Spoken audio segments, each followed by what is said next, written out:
lads talking straight, from the yard to the gym to the gate. Yorkshire hearts, yeah. We say what we see, crossroads boxing,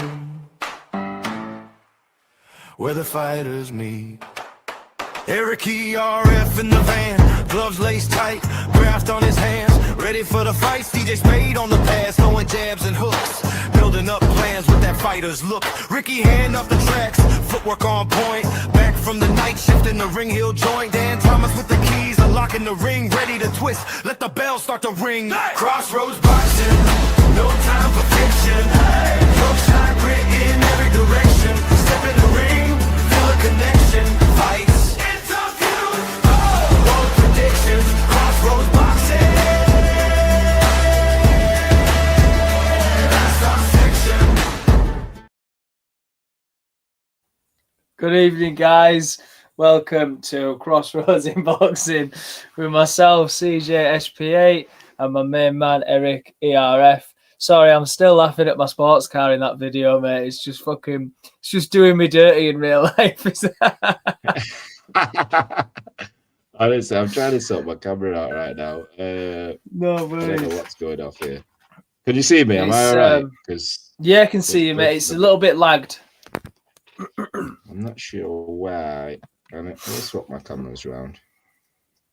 I'm not sure why. Let me just see this. Give me a second. It's not a show without technical difficulties anyway. No, of course not. It's good to be back, though. It's good to be back. Thank you to everybody who's listening or who is going to listen into the future.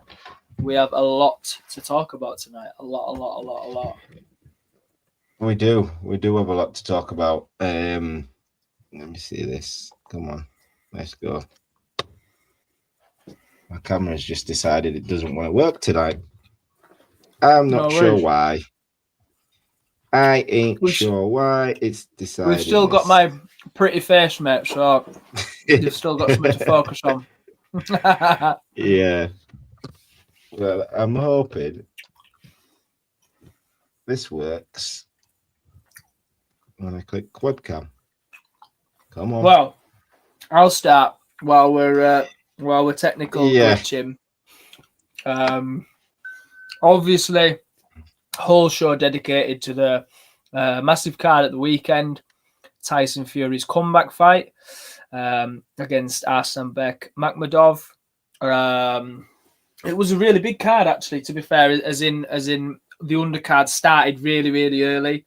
There were some good fighters on it, working my way through, so I'm just going to load it up now. There was some that I didn't actually watch, so I won't give any viewings or listenings to that. But so we started off with Elliot Whale versus Tom Hill, Hector Lozano versus Sultan Al Mohammed, and this is where I sort of switched on to. So Felix Cash is returned to the ring. Felix Cash has been out a long time, and I have got to say he looked aged in himself, not necessarily in the ring, but he did look like an old fighter going in there. His chin's not there. That's what I will say. He might have blown Liam O'Hare out of there, which again, fair play to Liam O'Hare for taking the fight. It was a massive step up in class and in experience. You know, Felix Cash has been in there, been at the top of his game at a time when he was boxing, all them months ago. But Cash went for the knockout in the first round, caught Liam flush, dropped him. But then at the end of the round, the tables did turn a bit because O'Hare caught Cash and he looked unsteady on his feet. And I thought that was going to be the downfall of him. But as it went on, I think Cash went on to stop him maybe in the next round, maybe in the third. Might have my details wrong there. But yeah, that's just to note that Felix Cash said he'd fight any middleweight in the country or in Britain he believes is the best. I'm seeing chinks in the armour, man. I really am. He's a fantastic boxer. I've got a lot of time for him, but yeah, chin's not quite there. Second bout on after that. All right, dude, we good? I'm good. I think I am anyway. It will have to do. I'm probably glitching, but it is what it is. It is what it is.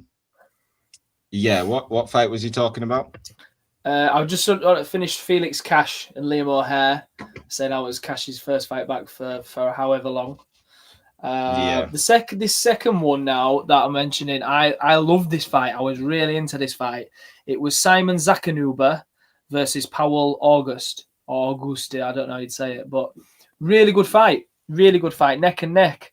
I think if the judges did Zakanuba dirty, really, I think it was quite wide. But yeah, it was really entertaining. August got the win on that. I missed these next two for whatever reason, which was Mikey Talon versus Leonardo Blanc. And then Breon Gorham versus Eduardo Costa.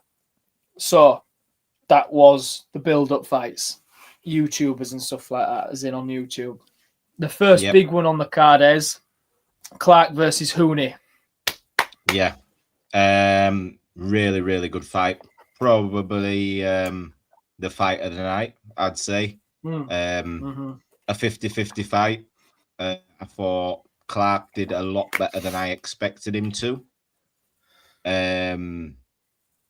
For me, the shape he came in was immaculate. Yeah. I've never seen him in that shape before. Phenomenal. A new training team, you could tell that. Fraser was letting his shots go. Hooney was just a little bit better. I think Hooney was very active when he let his hands go. He was catching Fraser quite easily, to be fair. Later on into the fight, Fraser started landing. I think he hurt Hooney quite badly in one of the rounds. Hooney had a little bit of a wobble, so yeah, it was a really, really good fight. I really enjoyed that fight. That fight generally was the best fight of the night. Big up Shy in the comments, the 505. You know, our next watch party will probably be AJ's comeback. Big up Shy. What are you saying? What are you saying about that fight anyway, Siege? First of all, just wanted to say, one day, Shy, I hope to get down there to 505 with Eric as his guest. And yeah, but anyway, just wanted to start that in there. Definitely fight of the night, mate. Absolutely fight of the night. I was on edge of my seat. I was fucking jumping up there. I wanted Clark to do it. He just didn't seem to have that extra bit in him to finish Hooney off. But you nailed everything on the head there. He was fit as a fiddle, man. I've never seen Fraser Clark fit, and he was in better shape. Never. So hats off to that team. He looked like he just had that little bit more in him than his last fights. He looked like he had the power to stop Hooney at points. In my opinion, you know, I just felt like he needed that extra kick up the arse to finish it. But yeah, Hooney looked sharp. Hooney's left hook were fantastic. But after that performance, Fraser Clark's career is not dead. He has shown that he can mix it with a very game Justice Hooney. So he wants to pick himself up. Yeah, bad well, man, Shy, for me, bad man. I echo what you just said, because that was going to be my next point. After you'd finished saying your point, I was going to say, before this fight, I'm sure I said, or I was thinking, at least I probably said, because I always say what I think, that if Fraser loses this fight, that he's probably done. There's nowhere for him to go, really. Yeah. But that performance, that is an epitome of a performance that you can lose in, but you still come out a winner. Like, you might have lost the bout, but that performance tells me your career is not over. Yeah. 100%. That performance is by far the best performance I've seen from Fraser Clark. Fitness-wise, just the shape he came into the fight, how he was fighting. He got hurt early as well. He also did get hurt. He got rocked a couple of times, Fraser. Hooney was really tricky in there. It was not an easy fight. Hooney's not an easy fight for anybody. We saw what he did to Fraser. Not Fraser. We saw what he did to Fabio. Wardley. 11 rounds. We saw what he did to him. So, yeah, I'm really happy for Fraser. But it was the performance that's if you're not going to get the win, at least get a performance. And for me, that was a very, very good performance, a big performance from him. And I'm not only praising Fraser, Justice Hooney. It was a really good performance from him as well. he had to go through a little bit of adversity in that fight himself. So really, really good fight. Both of them, clearly, both of them have got plenty left in tank. Got enough plenty left in tank. Yeah, that's it. They've got plenty left in the tank. Do you know what I'd say if I could put that fight in perspective of Fraser coming out still on top from that performance? I would say in my head it would be like when Joseph Parker changed teams and went to Andy Lee, and his first fight back was Joe Joyce, and he sort of got caught in the middle of styles and that. But that's what it felt like with the Fraser. He's come to this new team. It's a fucking crazy tough fight, but he's come out well. You know, I'm expecting better things from Fraser now. For after that, I'll be expecting it, man. Sure. Big up, Jack. What's up, Jack? Jack, you know you're more than welcome. Yeah. You know you're more than welcome, bro.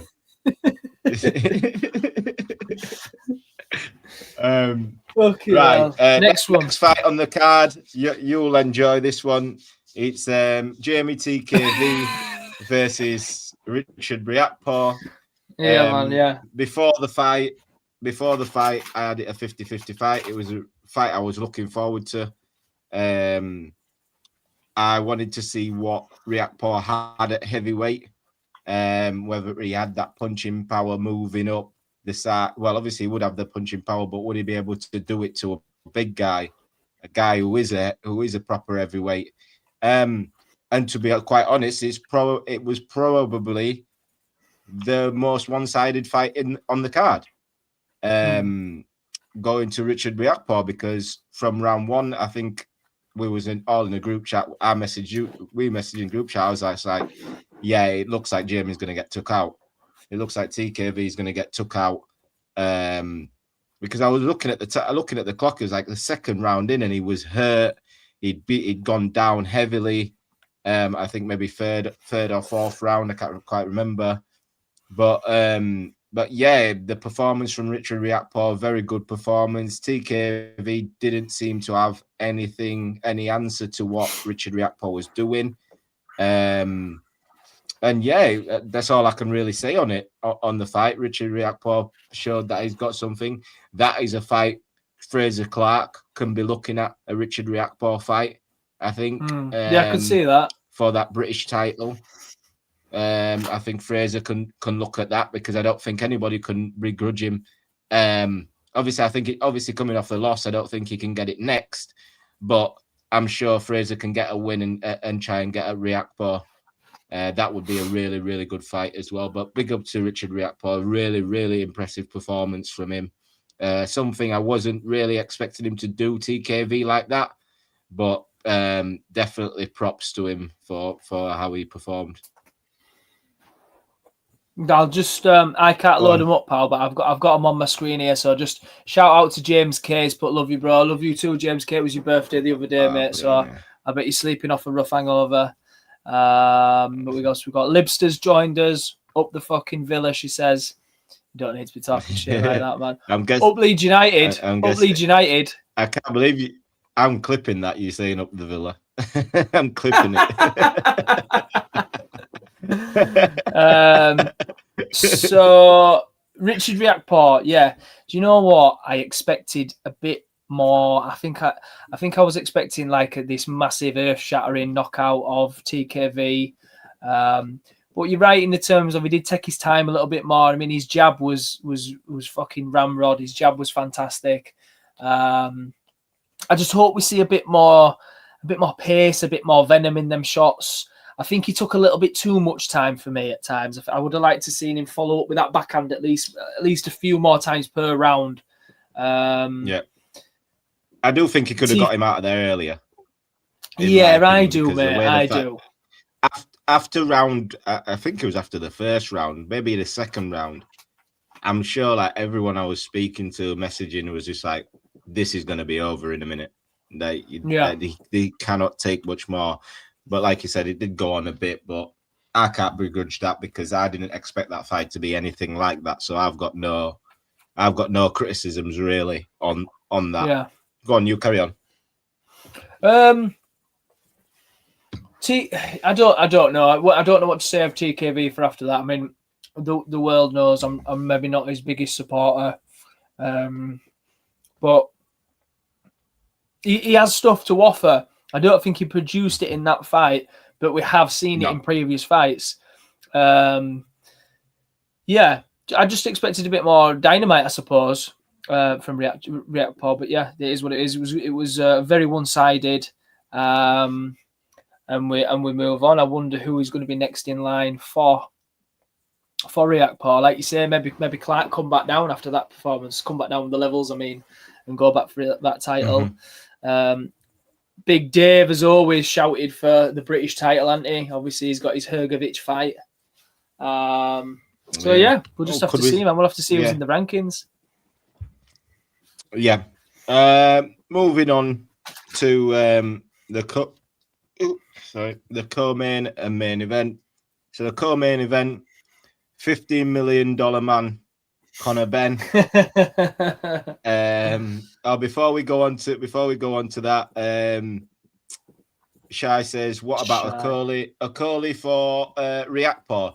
Yeah, well, that fight was supposed to happen at cruiserweight. That was always a fight we wanted. We've seen the back and forths. We've seen the cinema brawl, I think it was, between them two. Yeah. I think now Riakpo has got a legitimate win. He's got that British title around his waist at heavyweight. I don't know where Lawrence Stracoli is going at the moment. I don't know what route he's got. I think he's got who's he fighting? He's fighting that French Tony Yoka. I think he's fighting Tony Yoka, yeah. Yeah. So when he beats Tony Yoka, I think Richard Riakpo really needs to be calling out his name. I don't know what Lawrence's plans are for the year. But the heavyweight titles, world titles are all tied up. There's so many people in line. I don't know if he is in line. I don't think he is. I would love that fight. I think two guys that fight was meant to happen at cruiserweight. Yeah. It will probably be better at heavyweight because neither of those guys, I don't know how Lawrence Okoli ever made cruiserweight, for one. And Richard Riakpo was clearly busting up at the seams at cruiserweight as well. So yeah, Shai, I actually like that fight for both of them next. I think Lawrence Okoli, has he had the British title at cruiserweight? I'm not sure if he did. He probably did. No, I think did he have Commonwealth? I'm not sure. I'm not sure, but yeah, to get the British title at heavyweight, fighting someone like Richard Riakpo, if there's no world titles right now, I think it's good because right now the heavyweight scene is filled with UK fighters anyway. So whether you're fighting at world level or you can class it as British level because it's for a British title, it's not really British level because a lot of the top heavyweights now is British right now. So moving on to the $15 million man himself, Mr. Conor Benn. Before I say my take on the fight and Regis, and what did you make of the fight, firstly? Well, there's a lot of talk behind closed doors, isn't there? I think we have to find out what really happened with Regis Prograis. Did he have an injury? Was he carrying an injury in that fight? I know people say all boxers, when they're in serious camps later down the career, are always carrying niggles and injuries. Fully understand that because I'm inside that world. I get it. But such heavy talk of him being injured or not 100% or nowhere near going into that fight. And he wasn't answering that many questions at the presser with certain things, that he seemed to avoid that. So that stuck in my head throughout. His sound was what it was. He looked fucking old in the ring. Prograis looked old in the ring. He wasn't doing what he was holding his feet. I mean, I don't know if he rolled his ankle or he just legs was just betraying him from the offset, but he looked shaky straight away. I'm glad he's retired. You know, he's done a lot for certainly New Orleans and his areas, but he's been a two-time world champion. So hats off to Regis. I hope he got paid well for it. Now, going on to Knobhead. Was his performance that good? Conor, Who? Knobhead. Knobhead, Oh, Conor. no, I just needed just to clarify who you're talking about. just for the people listening and watching, I just needed you to clarify that. Brian Kelsel says, "Evening, guys. Hope big all up, is well." Bri. Yeah, big up, Bri. Thanks for tuning in. Yep, all is good. We've got a lot of boxing on coming up. Really, there's so much coming up. So I'm really excited about boxing at the moment. Yeah, go on. You were saying about Conor Benn. Was it that much of a good performance from Conor? I don't fucking think so. Not really. Not at all. I mean, he got caught up really bad as well, didn't he? So he's going to have some time out himself to get that sorted. But the power's not there, is it? The power has never been there since the stopping of steroids or since whatever they're going to claim out is happened or done. He couldn't flatten. Don't get me wrong, Regis has got a chin. Okay, that's proven. But he was an old, beaten fighter in that ring whose fucking legs betrayed him within the first and second round. And Conor's not sorting that out. There's problems, guys. Come on. Yep. You've got to wake up and smell the coffee. That Conor Benn must have been on substance when he's dropping all these fighters of years ago. Okay. Now he's calling out Garcia. He's not got a chance. He's not got a prayer. I hope he gets the fight, and I hope Garcia smokes him. Absolutely fucking smokes him. Yeah. Listen, I'm just going to say a word on Regis first. Regis, I really like Regis Prograis. Like you said, what he's done in the game when he was going through that tournament at 140 with the likes of Josh Taylor, Victor Postol, Jose Ramirez, I think Maurice Hooker. Like that tournament was stacked. That tournament, that 140 Muhammad Ali Trophy tournament, whatever it was, really good tournament. Obviously, him versus Josh Taylor for in the final of that tournament. Yeah. For unified titles, I felt that Regis won the fight by a round or two, but it was a really close fight. Though that's one of those fights where I never begrudged Josh Taylor for winning that fight, because it was one of those fights that was really high level fight. Both guys gave it their all. I had Regis just nicking that fight. Obviously, Josh Taylor got it. Regis then became a 2-time world champion. He's done really well in the sport, Regis. He fought Devin Haney, lost the decision to Devin Haney, came back again for another run at it, where he just fought Jojo Diaz, got a win over Jojo Diaz, then obviously into this Conor fight. So congratulations to Regis for being a 2-time world champion.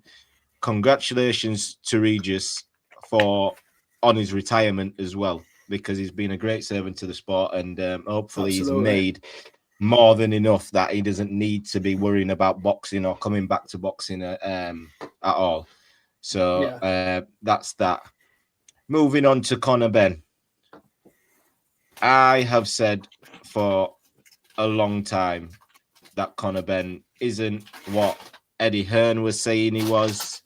He wasn't what the public said he is. And generally, I don't think Conor Benn is a nice person, full stop. I'll be honest with you. I just think I don't like his personality. I don't like how he goes about things. He spent the whole promotion talking about, oh, I did this for my family, my kids. I had to do my kids, which nobody begrudged him. I never begrudged him for leaving Matchroom and going to Zuffa for the money fair. I had an issue with how he did it. That was my issue, is how you did it. But you sat there in the media day after day saying, oh, I'm doing secure my future for my kids, secure the future for my kids. You, after the fight, one of the first things you post after the fight the next day is you getting 2 brand new cars. Like you're generally an idiot. You are generally, your PR team, everything about you is just wrong. But going on the performance was absolutely awful. It was a horrible performance.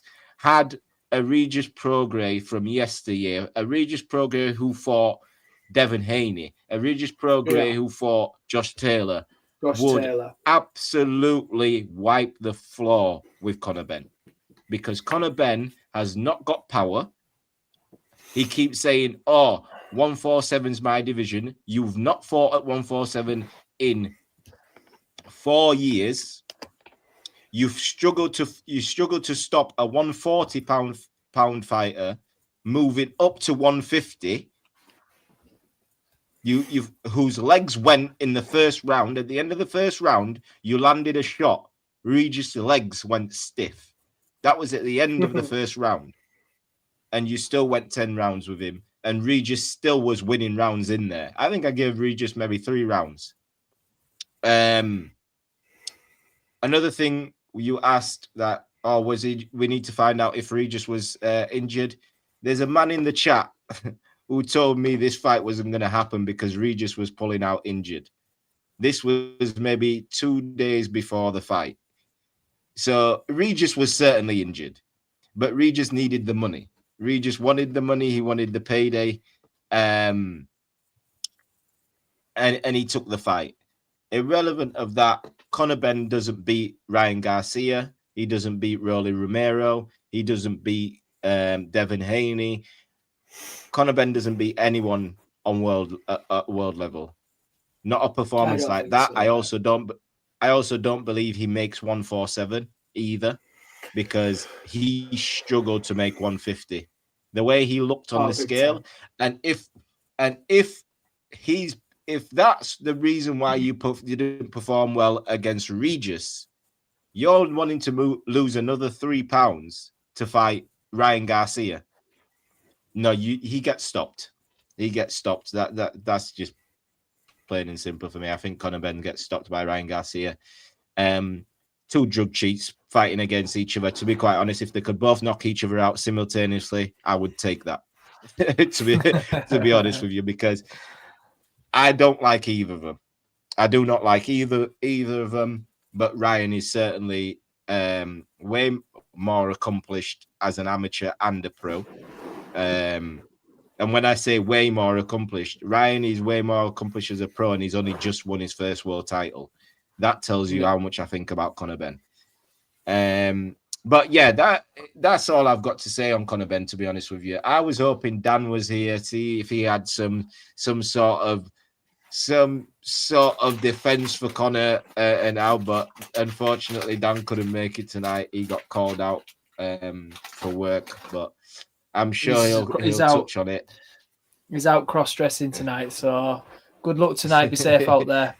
He says he was right. Listen, he said he was supposed to be on tonight up until we was about to go live. He got a call out. I just think he knew I was just gonna smoke him on this debate with Conor Benn and Conor Benn and Tyson Fury. I know that's what it was, but Dan, you'll have your time.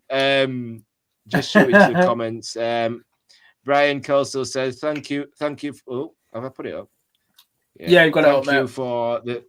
Thank you for the sponsorship, guys. We all really appreciate it from the Tom Hill ABC. Yes, the Tom Hill ABC is having an amateur show on the 1st of May. Ricky's son will be performing at that show as well. Hopefully, I'm hoping to make it down with Katie. I'm hoping to bring Katie down so she can see what it's like at an amateur show. If we can get babysitter for the boys. I don't know. Are you coming down, CJ? I think you're coming down, aren't you? Gonna come down with our lass and that. So you're welcome, Bright. It's sort of part of the reason what Crossroads we wanting to branch off and into is sponsorships and giving back into the boxing community. So 100%, it's you're very welcome, and we appreciate all of what Tom Hill Club's doing and other boxing clubs like that around Yorkshire. Yeah, for sure. The boss Trey says, "Big up my brothers, you legend." Yeah, big up Trey. Moving on to the main event. The main event of the evening. Tyson Fury versus Makhmudov. Tyson Fury, 16 months out of the ring, I believe it was. 16 months out of the ring. Fighting Makhmudov. Makhmudov coming off a win for, was it split decision and unanimous? I can't remember what it was. A win over Dave Allen. Yep, over Dave Allen. What did you make of Fury's performance in that fight? I we mean, can talk about it. We could have a conversation. We could have a conversation about it, actually. Yeah, go on. Yeah. The first few rounds were a bit hairy, weren't they? I mean, when Makhmudov's doing that rushing forward and leaning on and, like swinging in, usually them hooks are then going around the back of the head as they commit. He was getting pushed full flat back onto the ropes. I think Fury was a little bit shook at the start of it. 100%. Yep. I think so. He was. I think Makhmudov caught him with a shot of which Fury wasn't expecting, because Fury's used to, when someone lunges in, he can lean back and sort of stay away from him. But Makhmudov just kept his momentum going forward. His punches wasn't really correct how he was punching, but he was just going forward non-stop for the first couple of rounds. Fucking swinging, wasn't he? But do you know what? Fair play to him, mate. Fucking fair play to him for doing that. Just 1 second as well. We've got the comments on there. There's one before. It's on the screen. Sorry. I'm going to have a full-on weekend with Conor being out for the European title. Yes, and I'm there that night, Bri. I'm working the corner, so in the opposite corner, unfortunately. But obviously, everyone always does that. They're like, "Oh, nice one." But yeah, Conor's going to bring back the European title. I've got no doubt about that whatsoever. Connor Kelso, one of our own, he's come onto the show for us before, guys. So bringing home a big title. And next comment, Trey, CJ, I can see the glimmer in your eyes after that Leeds win over us. Great to see you both back. Trey, why are we mentioning this? I got to the gym today and I could see the smile on his face. I could see it. And I was like, I don't even want to mention it. Then he started mentioning about it. Of all people, he started mentioning hair bubbles and yeah. Okay, no. Oh God. We'll not get into that. Yeah, let's stay away from that. I've spoke about that way too much. I'm still hurting, Trey. I'm still hurting. What's Brian surprised with that? Been in the opposite corner. I'm on as in house second, Bryce. So they might not want me as in to be in the European corner for the title fight, but I'll be there to be there anyway, mate. So I think that's a conflict of interest. I think that's a conflict of interest. Right. If I'm in corner, I'll slip my cotton bud in his eye. I'll like duff him up with it. I'm only joking. British Boxing Board of Control. What's Trey says, same Eric, but you gotta give it to them. Yeah. You've got. To be honest with you, I was more annoyed at the officials and that. We didn't deserve to win. I gave Leeds all the credit. They actually deserve to win the game. I just think we've been screwed over now for the rest of the season, getting our main defender sent off for a fucking hair pull, for fucking brushing someone's hair. I tell you what, footballers need to get their fucking haircut now. It's not women's football. Get your fucking haircut if you're gonna complain about it getting pulled. Anyway, let's get back to boxing. That's enough about football for now. Trey, you see, you've got me rattled up. Trey, you've poked the bear there, Trey, you naughty boy. Yeah, it's ridiculous. Absolutely ridiculous. Red card for touching someone's hair. It's crazy. Fury. The performance itself, I kind of expected Fury to stop Makhmudov late. I've seen Makhmudov tire in fights. Countless of times I've seen him tire in fights.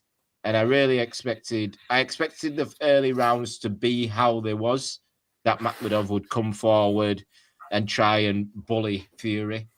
But I thought Fury would work the body, just slowly work the body, and later on, when we got to round 8, round 9, Fury would really get on him, which he did. Fury started landing the uppercut at will later on in the fight, but it just never really seemed to be.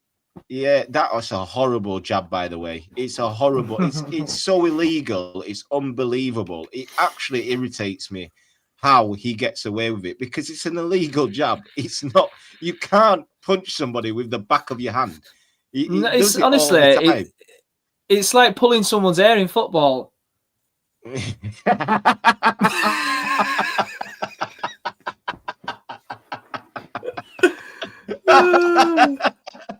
You know what? Touche. See you later, Bri. No. Thank you for tuning in, mate. Always a pleasure to have you on, Bri, anytime. I appreciate it, Bri.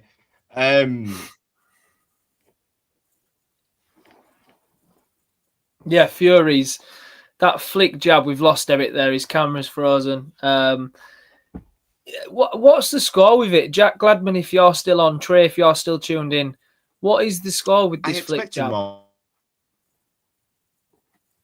And then we've lost him again. You might need to have a little...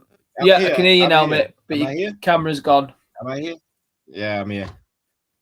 Oh, my camera's gone. It should be back in a second. Am I back? Go on then. Anyway. Yeah, you go. You carry on. Yeah, I expected more from Fury. I really did expect more from him.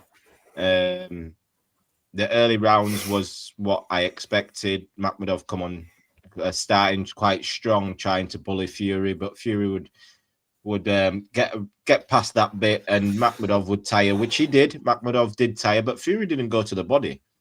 He really didn't go to the body. He just kept going for. He was landing the uppercut. He was landing the backhands.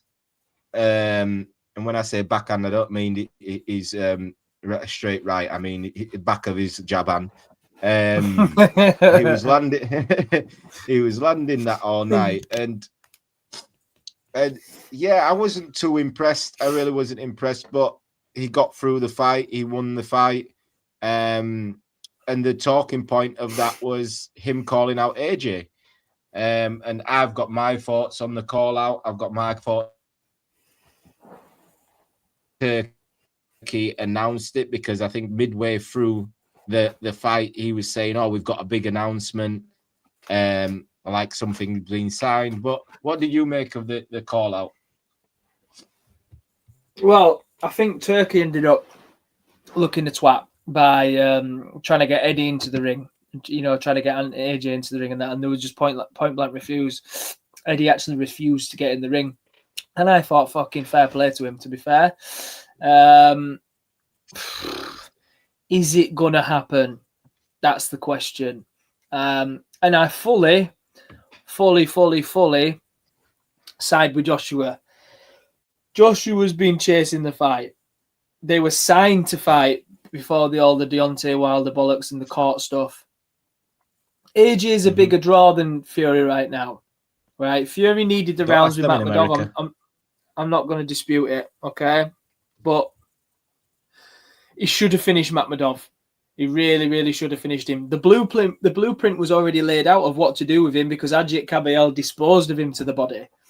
I know I expected Tyson to get some rounds in, but he should have got rid of him. He didn't, Makhmudov, for such a highly ranked heavyweight, because of his power and because of that pressure, and he leans on, he's not technically a class heavyweight, is he? Everyone knew that. Any top heavyweight is flattening Makhmudov. He was the easy draw in the top center of it.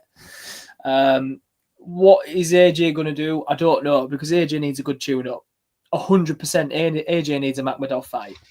So for them to be calling it and say it needs to be now, go on. Yeah. The call out, it was performative. It was Netflix drama. It really just was what Fury does. He talks. Not only obviously you mentioned the fight was signed and the Wilder thing. There was a contract on the table, and Fury in his own documentary is there saying, "Oh, he's got 5 minutes. If the contract's not signed in 5 minutes, I'm done. I'm not doing it." His whole team, you had Frank Warren, Spencer Brown, everyone begging him not to do this. And he chose to cancel that. He's like, nah, it's done. I'm not doing it no more. I'm not doing it. And he decided not to do the AJ fight. So now you want to demand that AJ fights you next. He doesn't need a tune-up. Not that the last 4 months has probably been the worst time of his life. In the last 4 months, he's had no worse a time of his life than the last 4 months, being in a fatal car accident with his 2 best friends. I just think how Turkey did it.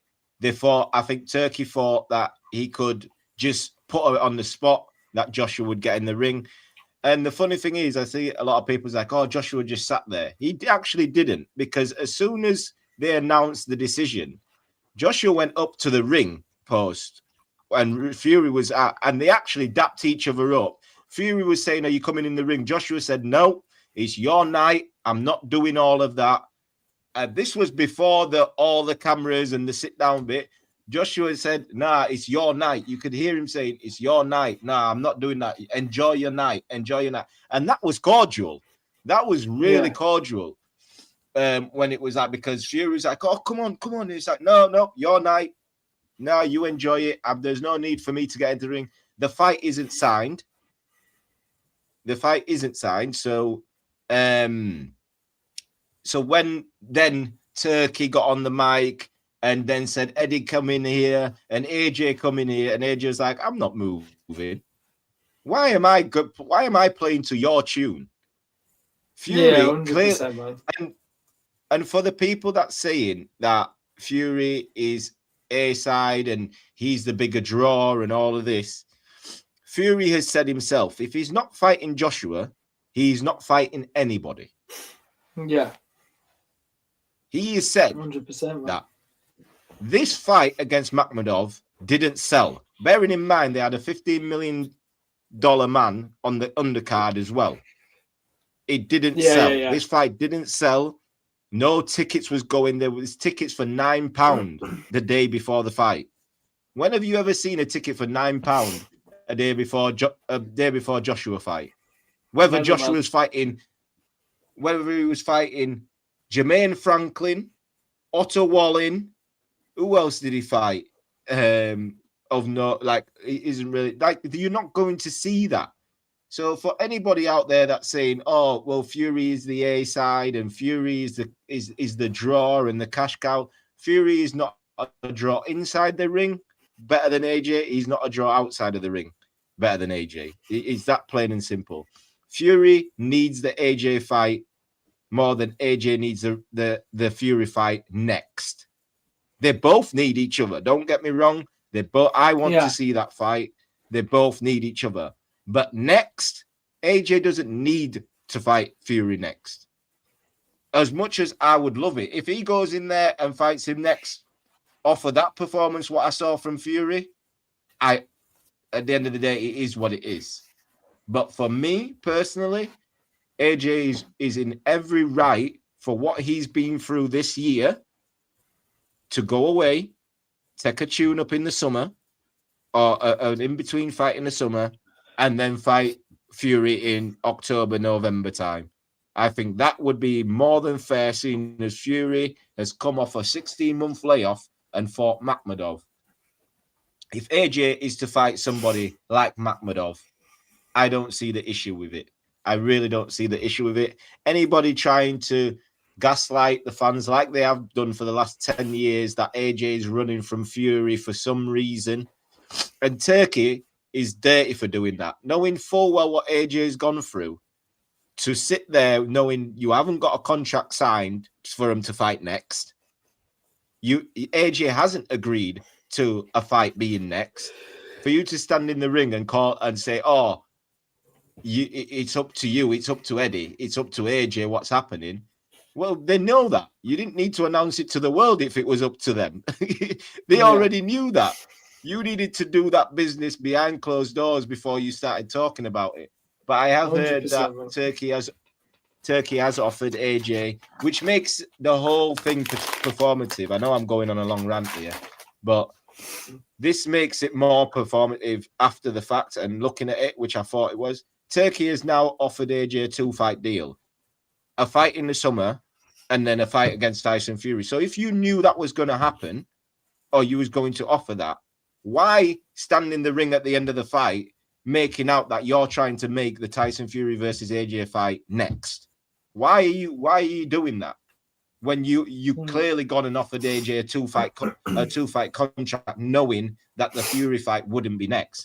I think you just tried gaslighting the fans, because Fury's performance was dead, and the whole talking point of that card was the fact that Fury called out AJ, and AJ sat down and told him he was his landlord. that was the talking point from the fight, from the card.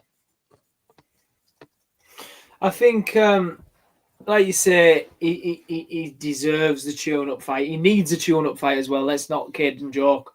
He's coming off a loss himself. Time-wise, I don't know how it would work out, but I feel like the winner of Hrgovic Allen would be a good tune-up fight for AJ. I don't know what you think of that as. Yeah. That suit Yeah, down to the ground. I think. I do. Go on, sorry. No, I actually like that suggestion, because Hrgovic fight, that was always on the card, as in I think Hrgovic was AJ's IBF mandatory at a point where they were sort of waiting for that mandatory shot. And also the Dave Allen one, which Jack Gladman would be over the moon if Dave Allen could win that fight, because Dave has always said the fight to end that era of heavyweights is AJ versus Dave Allen, because that fight was supposed to happen. That fight was actually supposed to happen years ago. People don't know about this, but Dave Allen was supposed to beat Lenroy Thomas for the Commonwealth title. And Dave Allen versus Anthony Joshua was the fight that was supposed to happen next. And obviously that didn't happen. That whole Lenroy Thomas and Dave Allen's names should never be spoke about together ever again. To be honest with you. Horrific, horrific. I like that. We've got a couple of comments from Abdul Rahim. He says, big up everyone. How are you? Smash the like button and subscribe. Thank you for that. We're all good, mate. Thanks for tuning in. We appreciate it. And you've got some predictions here. We'll go through them now. Whittaker versus Suarez. What do you make of that, CJ? Whittaker versus Suarez. What do you think? It's a run out for Whittaker. Easy work for Whittaker, I think, mate. Yeah. Okoli versus Yoka. We ran through that early, didn't we? I think Okoli stops Yoka. I don't rate Tony Yoka. I've not rated him as a pro. As an amateur, he was better. As a pro, I just don't rate him. I believe Okoli stops him. Miller versus Pero. This is a really, really good fight. This is a good fight because Pero is meant to be a hot prospect, a matchroom prospect. Miller wasn't great in his last fight. I think his wig falling off was probably the most entertaining bit of that fight. But I don't know too much about Pero. I really don't know too much about him. I don't know if you do, CJ. But I'm going to go with Miller because I've seen Miller more. I've seen Miller fight. I don't know much about Pero. Inoue versus Nakatani. CJ, are you there? Have you froze? CJ? CJ's froze. Can everyone hear me? Or am I gone? If you can hear me, just stick in the chat, E, if you can hear me and CJ's gone. Because I might be talking to myself and CJ's CJ's gone. I don't know to CJ. Yeah, I'm not sure what happened to CJ there. But I'll run through it, see if he comes on. We've got Inoue versus Nakatani. I wasn't too impressed with Nakatani's last performance, so I'm going to go with Inoue. I don't know if Inoue stops him. I think it's going to be a good fight, but I'm going to go with Inoue because I wasn't impressed with Nakatani's last performance.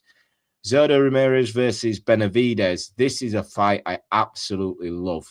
I love this fight, and I think this fight is going to be harder than a lot of people are saying it's going to be. I'm making out that it's going to be. A lot of people are picking Benavidez to just run through Zurdo.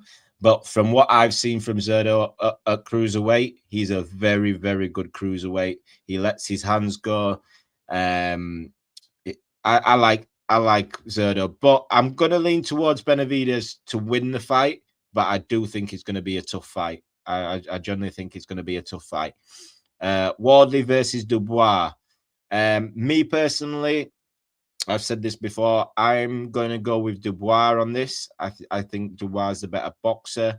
I think both can punch. I think maybe Dubois punches a bit harder than Fabio. I'll be honest with you.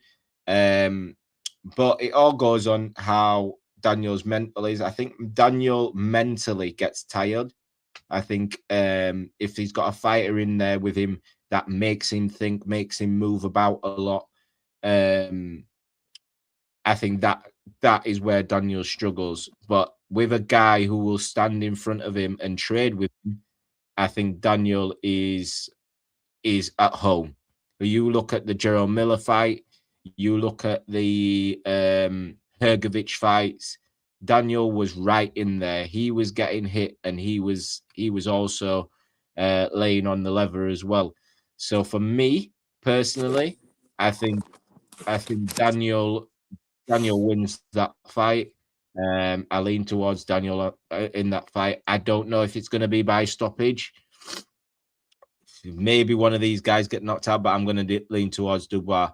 CJ, just obviously before you cut off, we had Miller versus Pero. Who have you got on that? Because I've gone through them. Pero's supposed to be the shit, wasn't he? I'm going to have to say Pero. I think. Much of him. No, I haven't. I've not seen much of him, so I can't. I'm not. This is the thing. I haven't seen much of him, so for me to go with him over Miller would just be blindly choosing it because I don't really like Jerome Miller. So I'm gonna go with Miller just on the basis of I've seen Miller. He's tough. He's never like in a fight where he's getting whooped, or he's always giving some as well. So I'm gonna go with Miller on that. Nakatani versus Inoue. Inoue all the way, mate. He's my pound for pound. Yeah, I've got Inoue. Zurdo Ramirez versus Benavidez. I'm gonna go for Benavidez. Yeah. Also, you think it's a close fight as well? I do think it's close, mate. I think it's closer than people are letting on. I'm the same as you. Oh, I said the exact same thing when you'd cut off. I generally think this fight is going to be an absolute war. It's going to be a hell of a fight.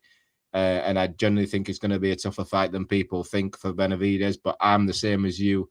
I am leaning towards Benavidez to win the fight. But yeah. I expect a great fight.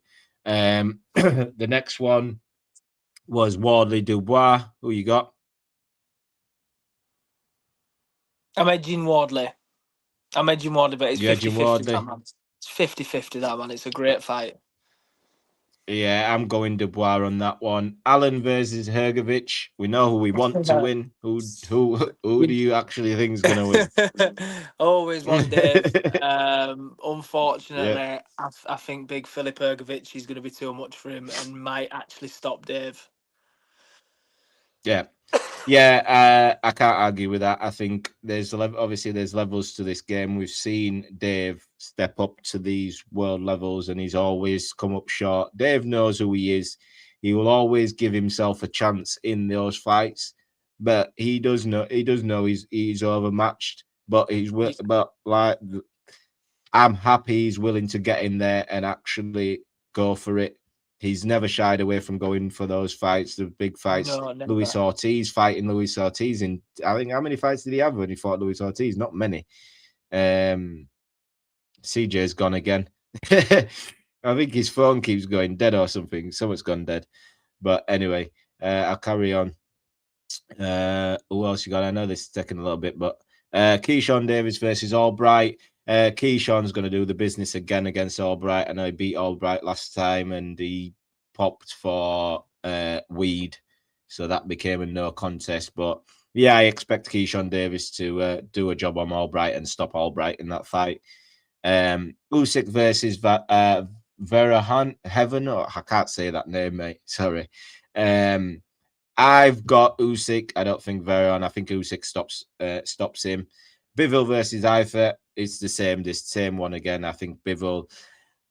Yeah, Bivol stops him. Bivol stops him. I think Bivol needs a stoppage. Really, as great as Bivol is, I enjoy watching Bivol, but I'd like to see him stop Eifert and get Eifert out of there. He's not on his level.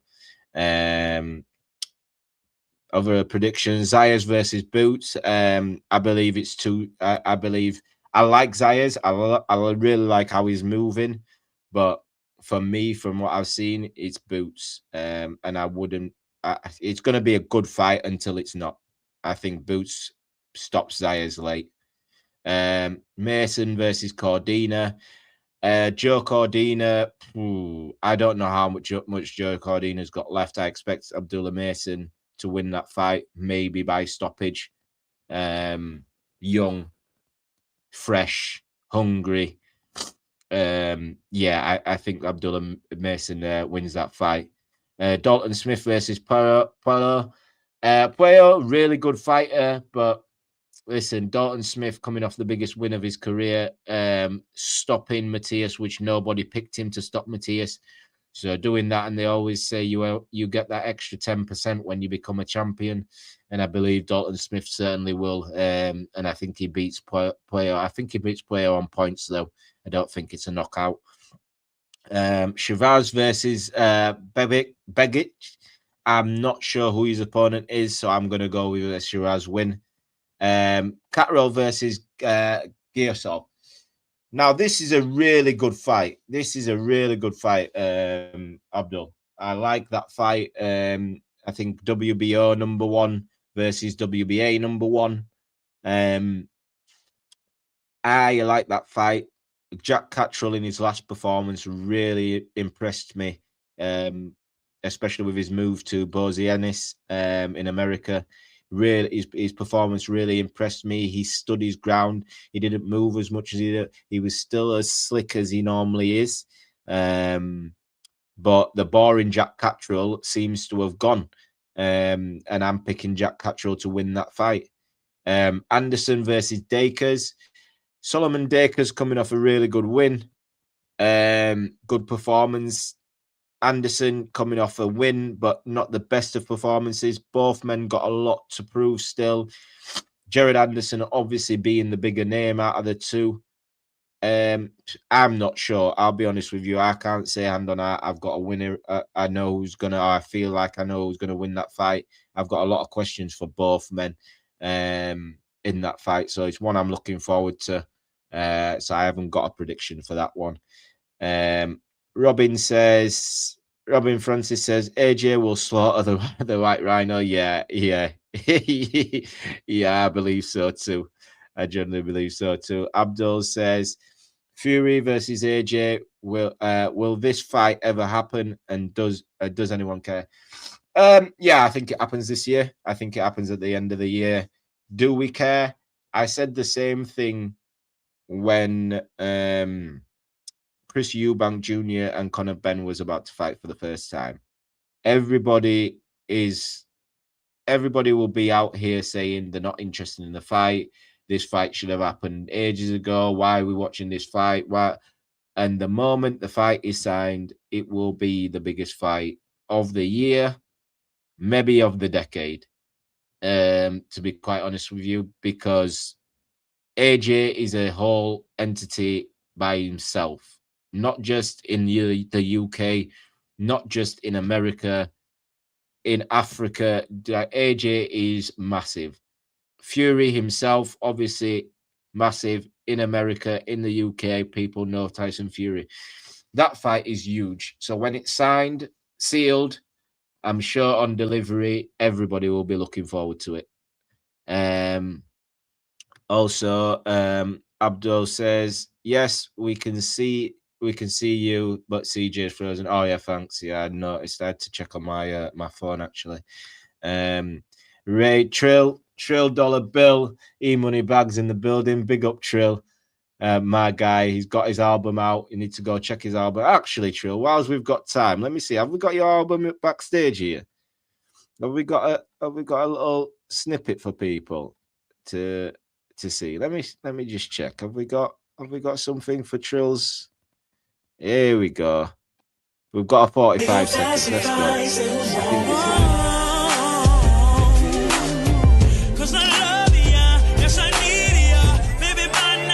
Know the day. I don't wanna leave.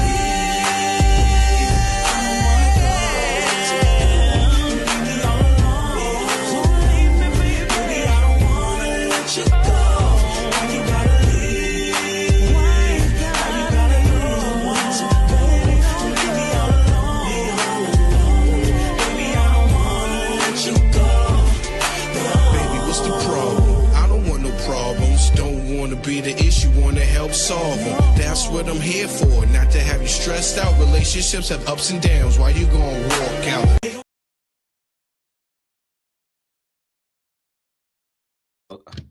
Check his new album out. Trill, post your stuff in the chat, man, so the people can see. What else? What other comments we got? Up here, what else we got? Go through this. Oh God, I've gone way too far up there. Give me a second, people. Trill says David is going to put them paws on Zerdo.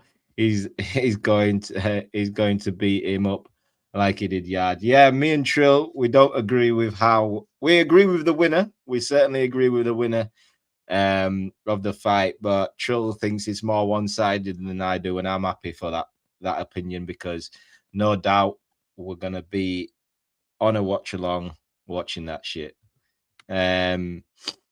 Abdul, we say other boxing channels talk about potential fights that never happen, or are going to happen.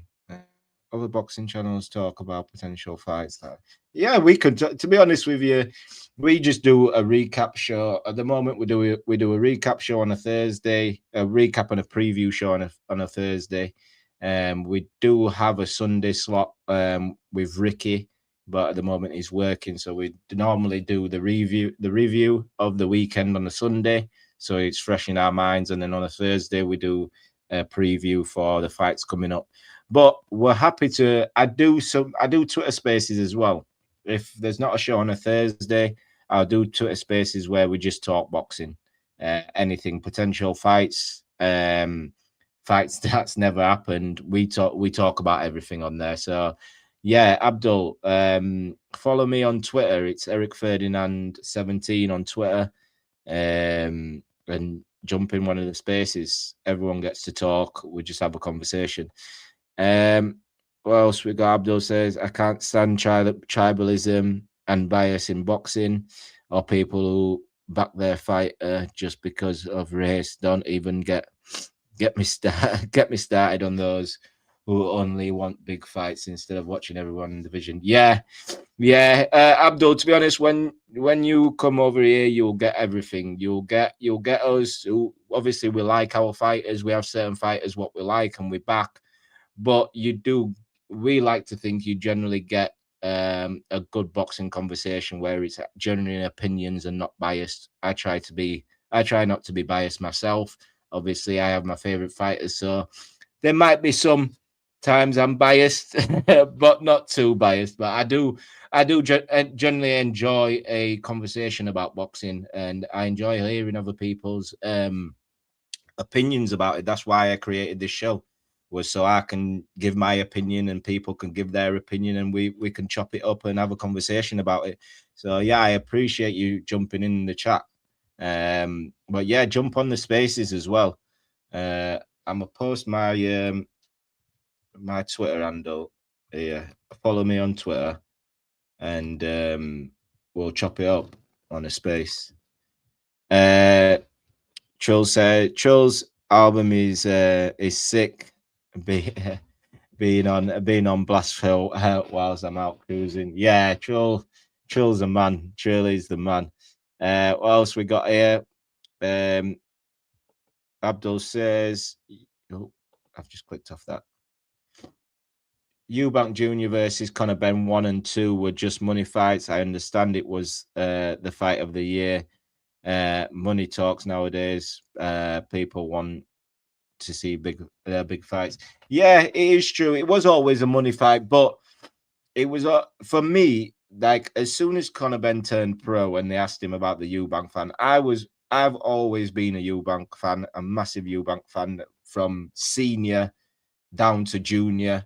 I've seen Junior fight live when he was, I think, maybe like 7-0, 8-0, or something like that, a long time ago. So I was always a massive Eubank fan. So I always wanted to see that fight, just for the nostalgia. I'll be honest with you, I always wanted to see that fight. The first fight was certainly the fight of the year, one of the best fights.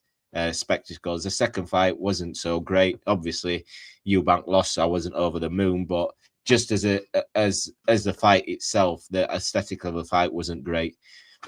But yeah, people do only want big fights. It's crazy on Twitter. People only want big fights. They're not interested in what's happening in the division. The divisions are getting stagnant because champions are not willing to fight other champions. They're not willing to fight the mandatories.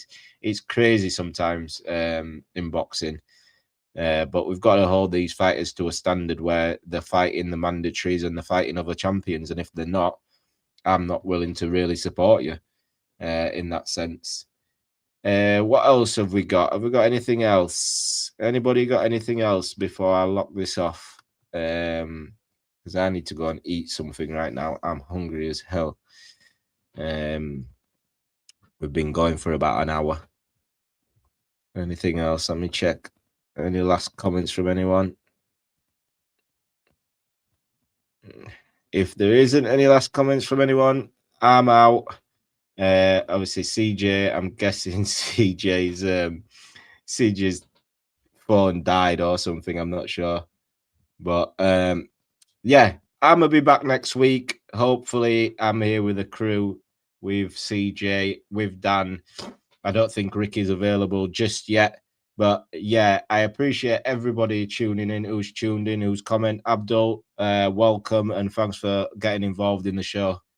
I really appreciate it. But on to the next, this weekend's fights. Obviously, Ben Whittaker's out. I'm looking forward to Ben Whittaker performing again. I like him as a fighter. I like his style. But that's it from me. That's it from CJ. Well, that was it from CJ a time ago. But yeah, peace. Four lads talking straight, from the yard to the gym to the gate. Yorkshire hearts, yeah. We say what we see. Crossroads boxing, where the fighters meet. Eric ERF in the van, gloves laced tight, graft on his hands, ready for the fights. DJ Spade on the pass, throwing jabs and hooks, building up plans with that fighter's look. Ricky hand off the tracks, footwork on point, back from the night shift in the ring heel joint. Dan Thomas with the keys, unlocking the ring, ready to twist, let the bell start to ring. Crossroads boxing, no time for fiction.